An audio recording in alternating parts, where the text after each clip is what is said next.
Okay, let's start the revision video for your final exam for term 3. English language. Term 3, final exam revision. You would have 4 parts in your exam, 4 sections. They are reading, vocabulary, grammar, and writing. Okay, starting with reading, there will be a text, and the text is about a Roman slave girl's life. So you will learn about this girl's life as a slave and how was she dealing with it.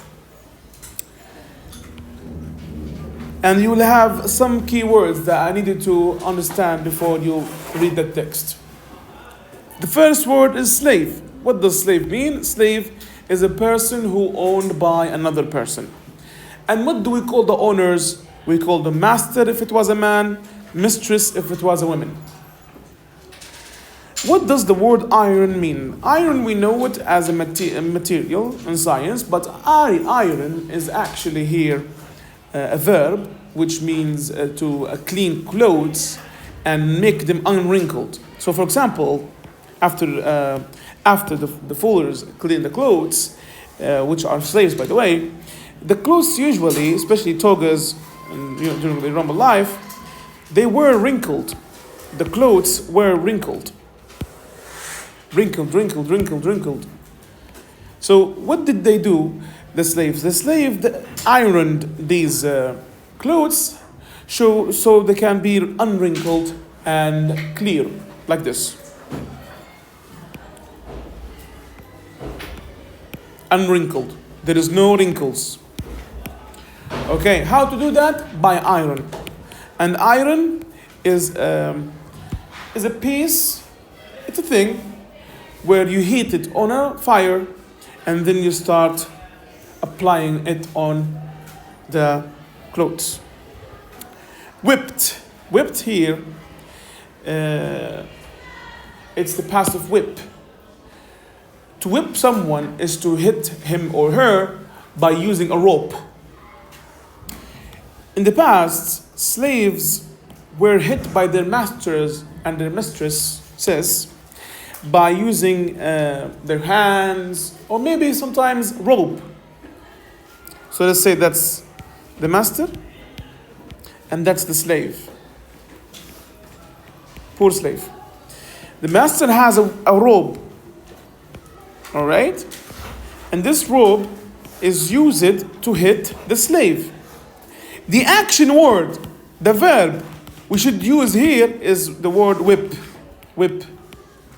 And if I want to make it a past, I'm going to add another P and ED, which will be whipped. So this is the meaning of the word whip. Errands. Errands are the thing you should do.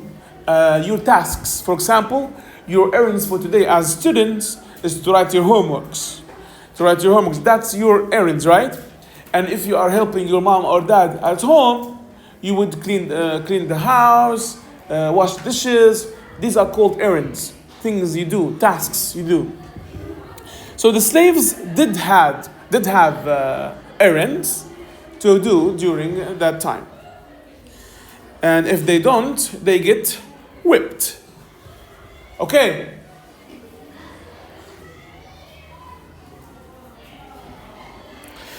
The word free. Free is an adjective, okay, to show that someone has the right to do anything as she or he wants. Freedom is the noun of that word. Forum is the place where the best people in Roman life live. And that was the dream of the slaves during that time. Punished, when slaves didn't do their chores or their errands, or if they do any mistakes, they were punished by their masters and mistresses. By what? By getting whipped, heavy talk, making them sleep outside the house, banned them from playing games like knucklebones, So the last word that we need to know is the word chore. Chore is a singular word. Chores is plural. Chores are the same as errands, things you should do, your tasks for the day. For example, the chores for slaves were wash dishes, cleaning the house, cleaning the clothes, ironing the clothes, making food. All of these were chores. What were these? Chores. So the slaves weren't allowed to express their feelings. So if they want to write a diary, they would write it in secret. They weren't allowed to express their feelings and to write, or even sometimes to learn. It depends on the master or the mistress. The slave's life was hard and unfair. That's another sentence you should put in mind. What would a nice thing to say to a slave? You can say, for example, it will be alright. Someday you will be free. Is that a nice thing to say? Yes, it is. It is a nice thing to say. But if I say, for example, don't try it anymore, do your work, or you get whipped. Is this a nice thing to say? Absolutely not. So the nice thing to say would be, it will be alright. You will be free. These are nice things you should say to a slave. This was in the past, not now. The Roman life in the past. That was for the reading comprehension part. It's text. The text is filled with a lot of sentences, obviously. And then after you understand the text and comprehend it, you will have 10 questions below. And the questions are MCQs, which are multiple choice questions.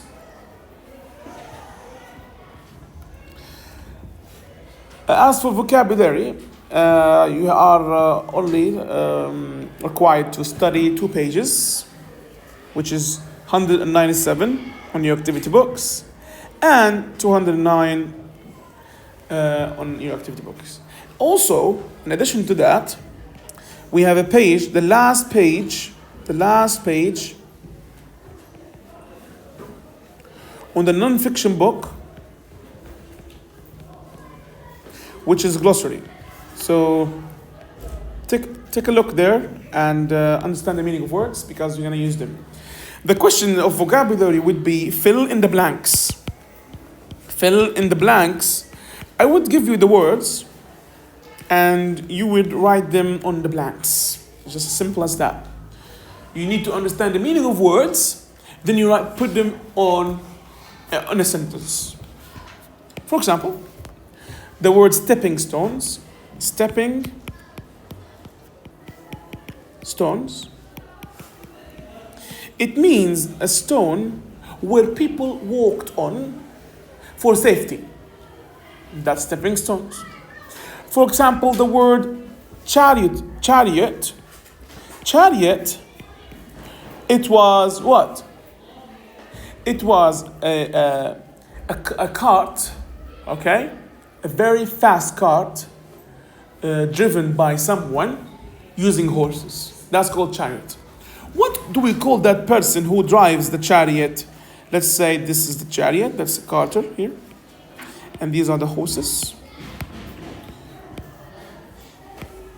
Let's say these are the horses, okay? And this is the man driving the horses.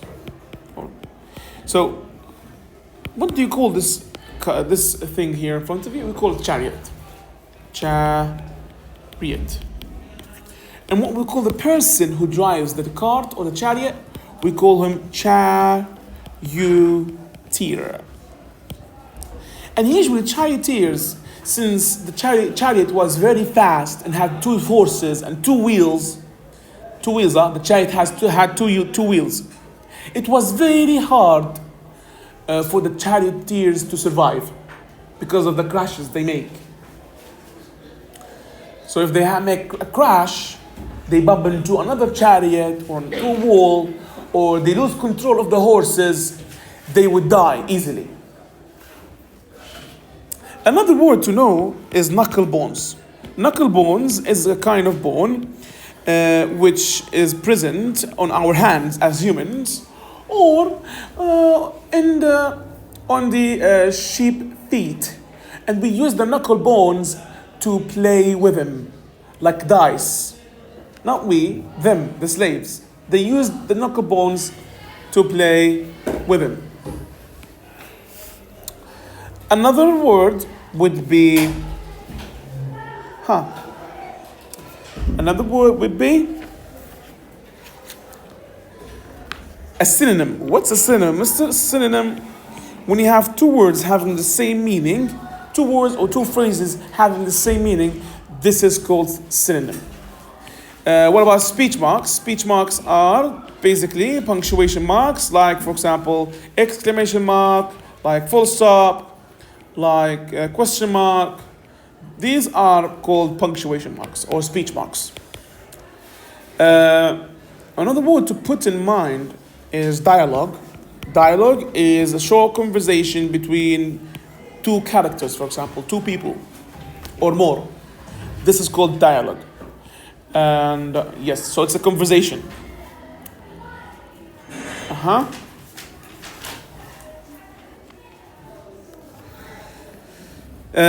And we have the word italics. Italics is the bent words like this, for example, italics. Let's write italics like this. Let me show it to you here. Let's write text, for example. Let's write grade 4. Okay, let's change it font type. Let's make it Times Roman. Even this. Let's make the font bigger. Now look, I'm gonna change the type of this sentence from a regular into a bent one. Apparently I can't here. Let's change another one. Yeah, here I can. So I'm gonna change it now. Here you have what? You have here you have this I. You have this I here, which stands for italics. Which stands for italics. This I. I'm gonna press it now, so you can see yourself.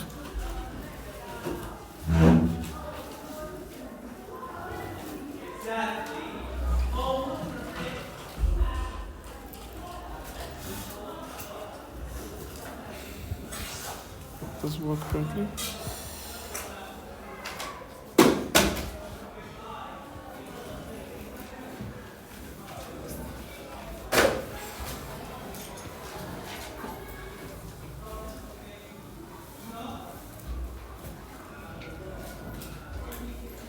As you can see now, the word is italicized.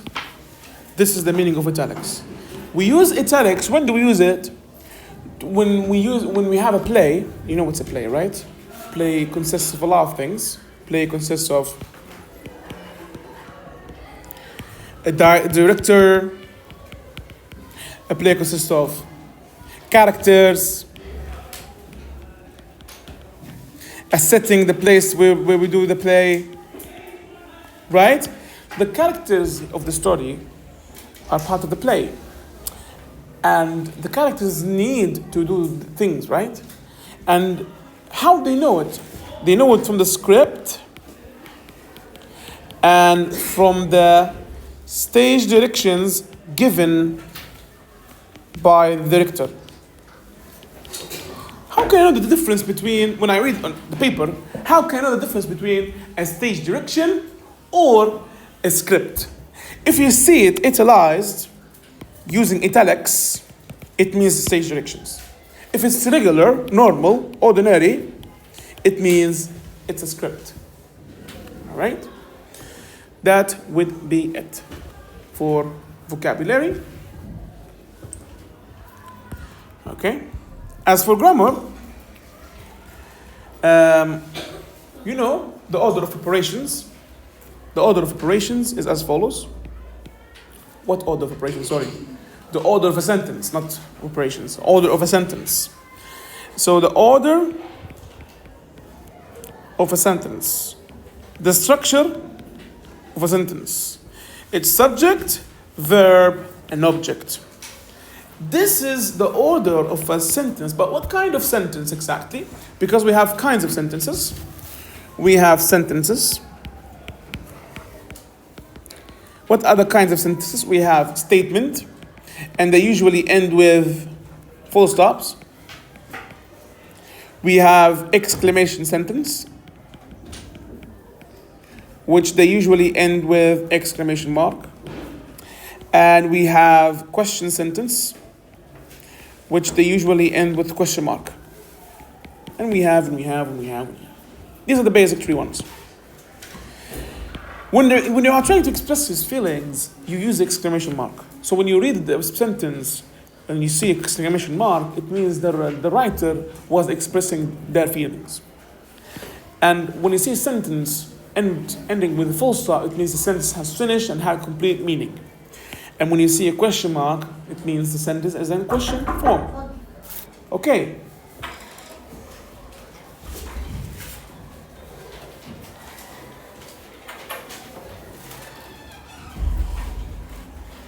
All right.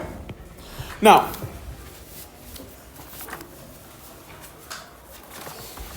so what is the form of a statement?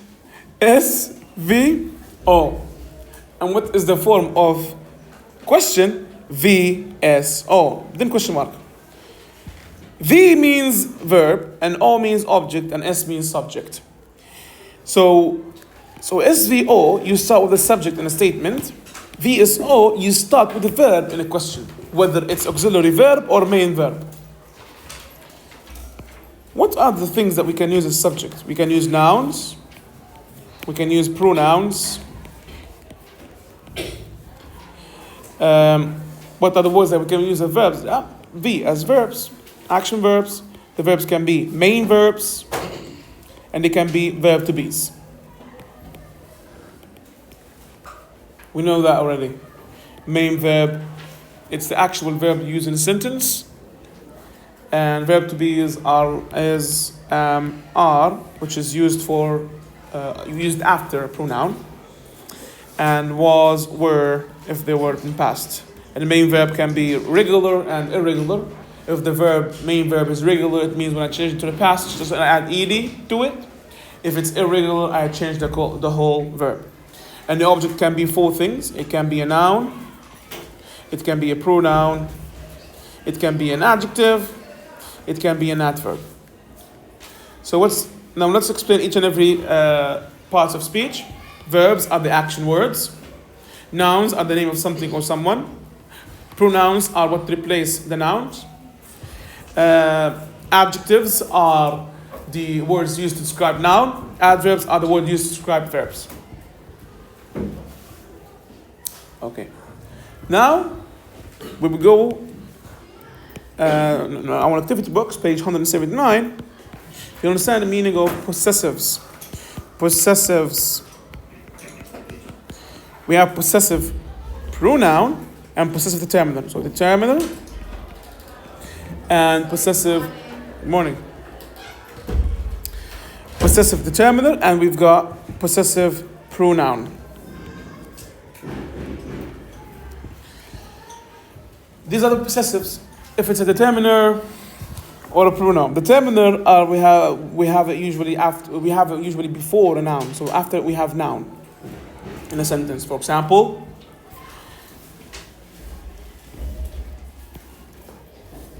this is my book. Here, my is a possessive determiner. Because after my we have book. But the pronoun would be this is mine. There is no noun after it. So no noun. I can have a verb after it. I can have anything after it, but a noun. I cannot have a noun after it. So this is mine would be mine here would be the possessive pronoun. So what are the possessive determiners? There are a lot. Let's take this here, duplicate. The determiner can be, for example, my, your, his. I'm going to circle his because we have a note about it. Her, our, and etc. Their, etc. Pronoun, they would be, for example, instead of mine, you say mine. And instead of yours, you say yours. His stays his. That's the note I'm going to talk about. His stay his. So his is used for both determiner or pronoun. As for her, hers becomes hers. And our, ours. And their, theirs. So there you go. These are the determiners and pronouns. So the question would be, which of the following is a possessive pronoun? Which of the following is a possessive determiner?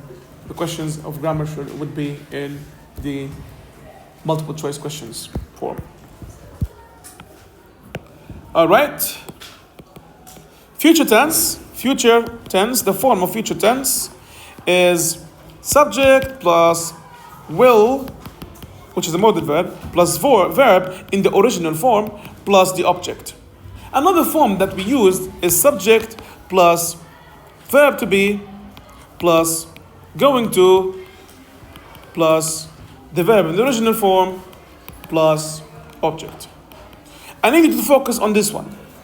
And I taught you the difference between these two. This one is actually more accurate, and we use this for plans. And we use this when we are sure of something. But this one, the other one, which going to, we use it when we are not sure of something, and we don't use it usually for plans. But the must use one is the second one. We use it a lot. Okay. And writing, we should use this. This is better than writing.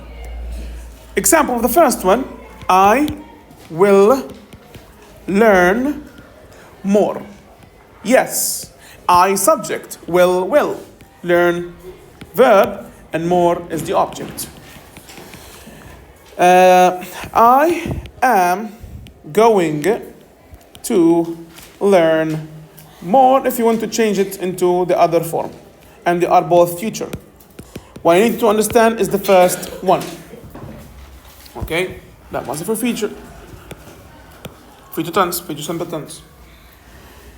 As for what else we have in features, speech, past speech, we said that already. Yeah, past speech, another version of past speech. Remember that we have exclamation mark, question mark, and full stop. These are parts. Sorry, these are the speech marks. Speech marks. Speech marks are exclamation, question, full stop, a comma, apostrophe. All of these are speech marks, or also known as punctuation marks. Parts of speech are verbs, nouns, pronouns, adverbs, adjectives. All of these are parts of speech, and we explain them. The last part would be about writing.